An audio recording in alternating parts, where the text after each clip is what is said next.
ஓம் சாந்தி. இன்றைய சாகார முரளியிலிருந்து முக்கிய கருத்துக்கள். இன்றைய முரளியின் தேதி 28/1/2026. காலை முரளி பாப்தாதா மதுபன்.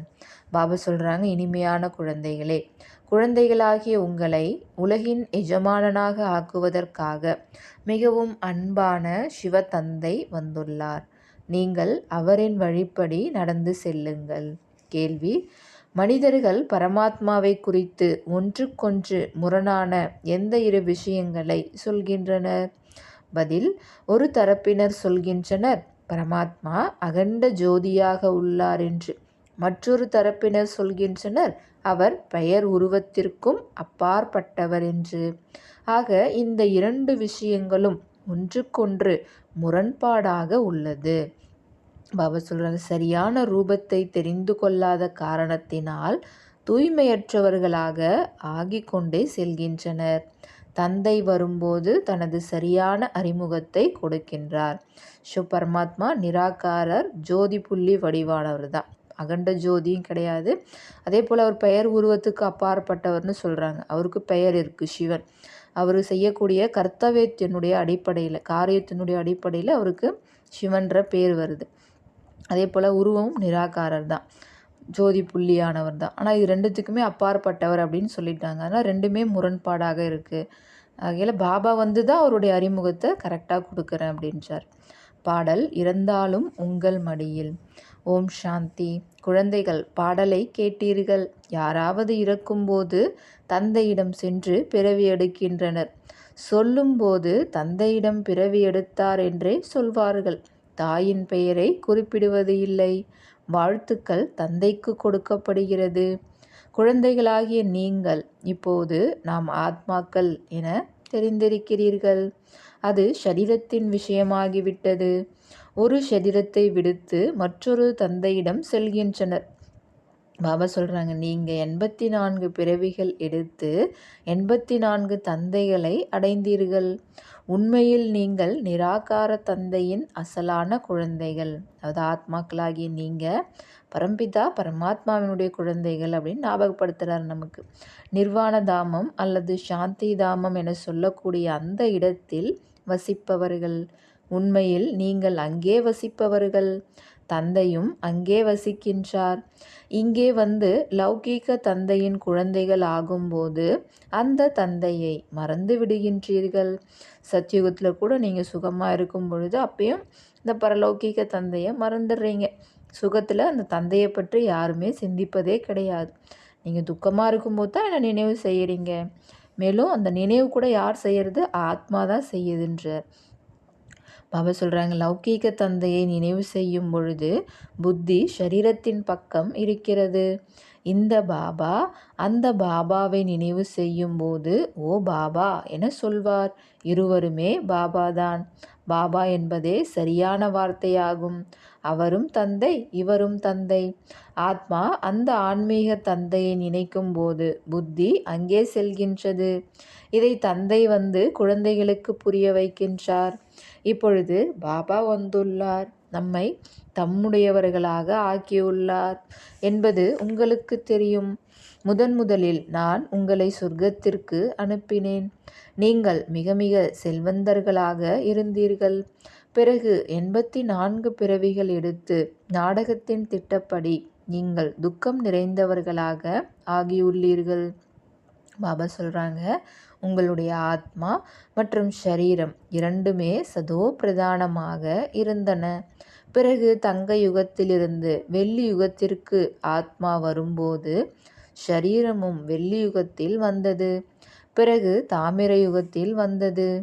இப்போது உங்களுடைய ஆத்மா முற்றிலுமே பதீத்தமாகிவிட்ட போது ஷரீரமும் கூட பதீத்தமாக உள்ளது.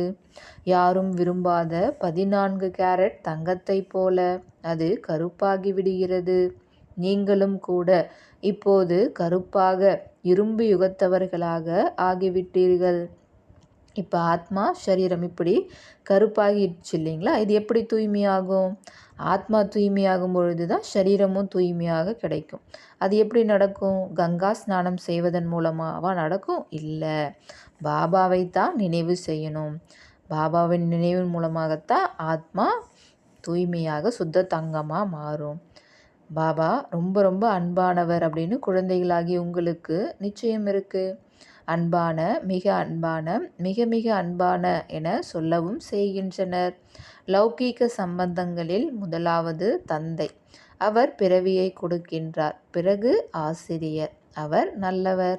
அவரிடம் படித்து பதவியை அடைகின்றீர்கள். ஞானம் வருமானத்திற்கான வழி என சொல்லப்படுகின்றது.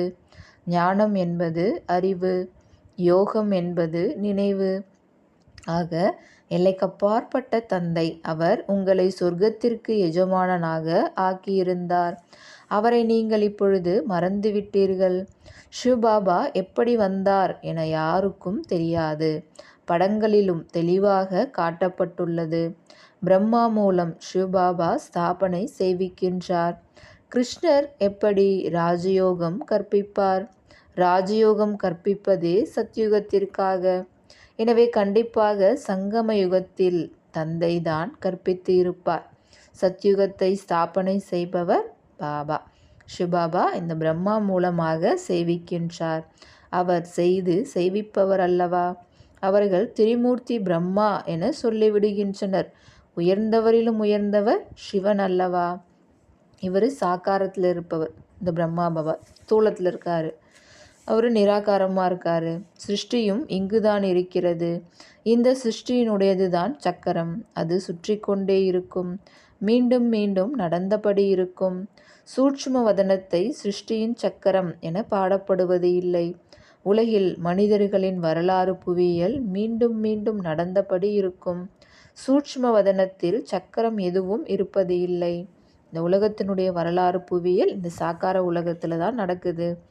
இது உயர்வான அத்தாரிட்டியான இறை தந்தையின் பல்கலைக்கழகமாகும். கூடவே தர்மராஜரும் இருக்கின்றார். பாபா வந்துள்ளார். அவரிடமிருந்து நமக்கு ஆஸ்தி கிடைக்கின்றது என இப்பொழுது குழந்தைகளாகிய நீங்கள் தெரிந்திருக்கிறீர்கள். தந்தையையோ தெரிந்து கொள்வது கிடையாது. எங்கும் நிறைந்தவர் என சொல்லிவிடுகின்றனர். ஆகையால் பாபா சொல்கிறாங்க, தந்தையை அறிந்து கொள்ளாத காரணத்தால் தான் தூய்மை இழந்துவிட்டனர்.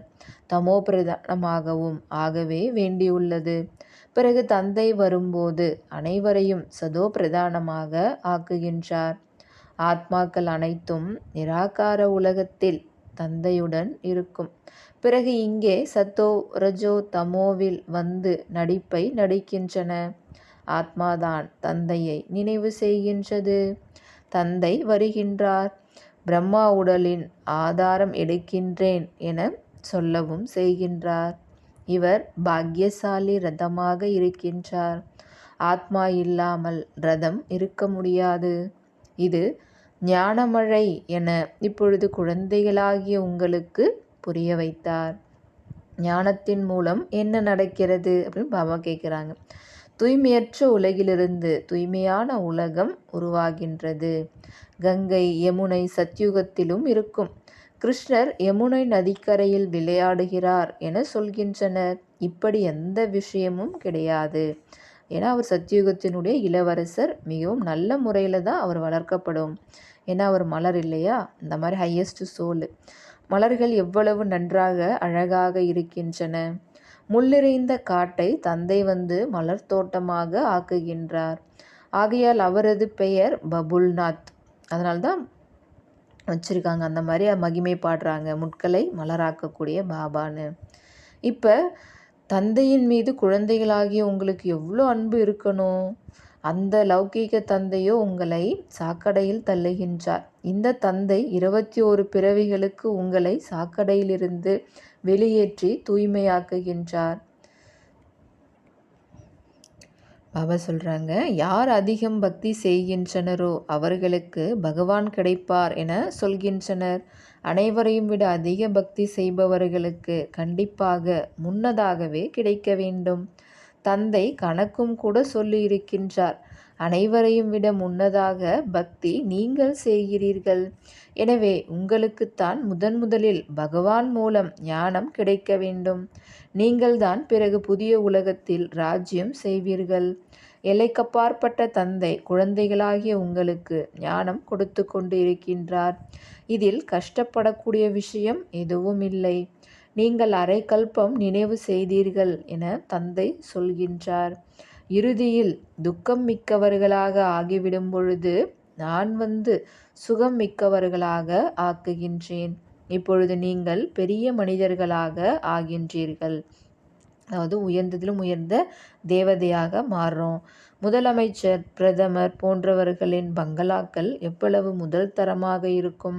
அதுபோல் பாபா சொல்கிறாங்க, சத்யுகத்தில் கூட பசுக்கள், நம்ம யூஸ் பண்ணக்கூடிய திங்ஸு, ஃபர்னிச்சர்ஸ் எல்லாமே முதல் தரமாக ஃபஸ்ட் கிளாஸாக இருக்கும். ஏன்னா நீங்கள் அந்த அளவுக்கு உயர்ந்த தேவதைகளாக ஆகுறீங்க.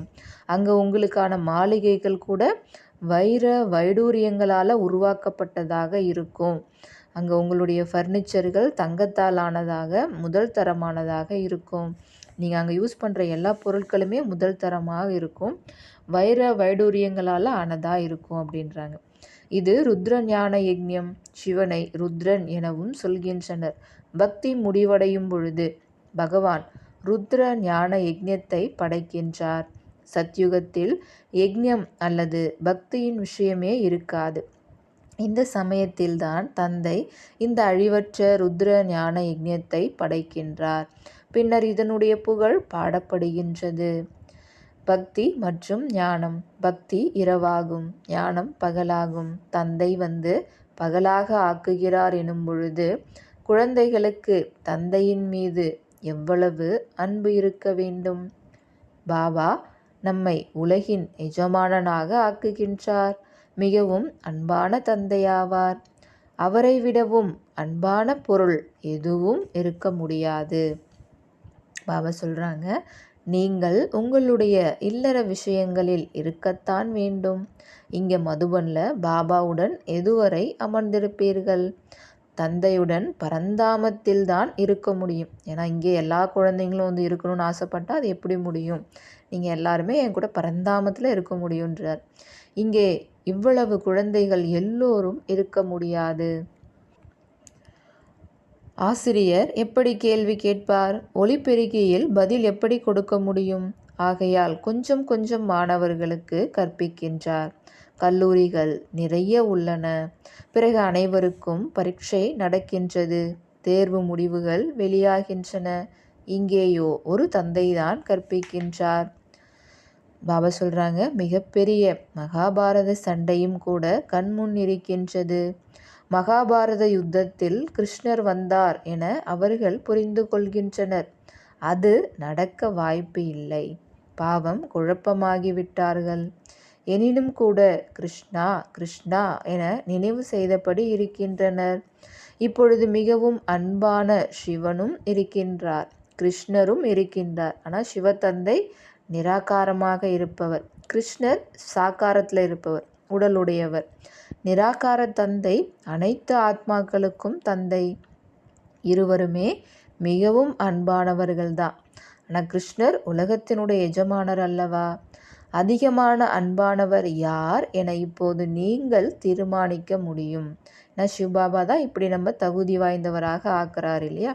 கிருஷ்ணர் என்ன செய்கிறாரு? கிருஷ்ணராக மாத்திரத்தே அந்த போஸ்டிங் கொடுக்கறதே சிவபாபா தான். அவர் தானே உருவாக்குறாரு. எனவே பாடலும் கூட அந்த தந்தையினுடையதாக இருக்க வேண்டும். சங்கரின் நடனத்தை காட்டுகின்றனர். உண்மையில் நடனம் முதலான விஷயம் இல்லை.